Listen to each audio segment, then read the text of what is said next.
Our question today is all about difficulty in maintaining sharp and precise cutting blades.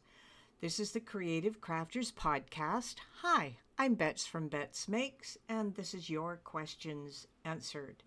Now, this is a really good question. Now, difficulty in maintaining sharp and precise cutting blades all comes down to how you take care of your equipment and, of course, the blades at the same time.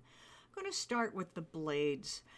And generally, with a blade, you want to remove it from the machine in the housing. And the best way to keep debris off the ends of the blades is to roll up a ball of tin foil pretty tightly, depress the lever at the top of the housing only part way so the blade sticks out at the bottom, and stab it inside that tin foil. Now, believe me, you want to do it between 50 and 75 times.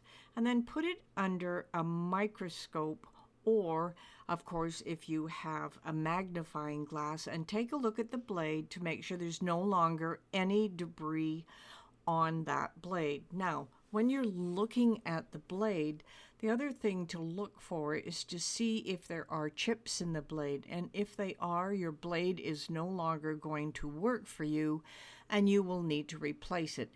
If it does not have chips on it, the cleaning process is about all you need to do to be consistent with how you're going to be able to cut. Now, as you're working through projects, you want to make sure that you clean your blade every 3 or 4 projects. And I know it sounds like a lot, except paper will stick to a blade, believe it or not.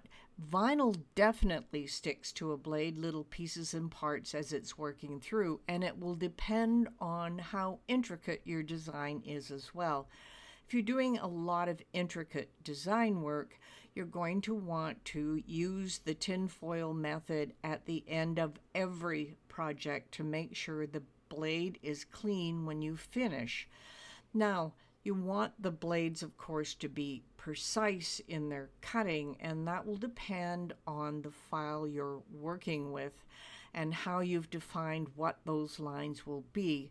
Quite often when you bring SVG files into the mix, there are going to be double lines, so it's going to cut a double line for everything. So you have to really take a look at the lines that are coming in because they are not always created the same. If you find that you've got a thicker cut and it's cutting twice, one inside and one outside, that should mean that you need to go back to outside software such as Illustrator or Inkscape and remove that second line so you have a single cut, because having a double cut will quite often really ruin those intricate designs. All right, just a small recap here. So maintaining sharp and precise cutting blades, wrap up that ball of tin foil, squeeze it as tight as possible, and stab your blade into it 50 to 75 times and check it to make sure that all the debris is moved and removed, and check for chips at the same time. This has been the Creative Crafters Podcast and your questions answered.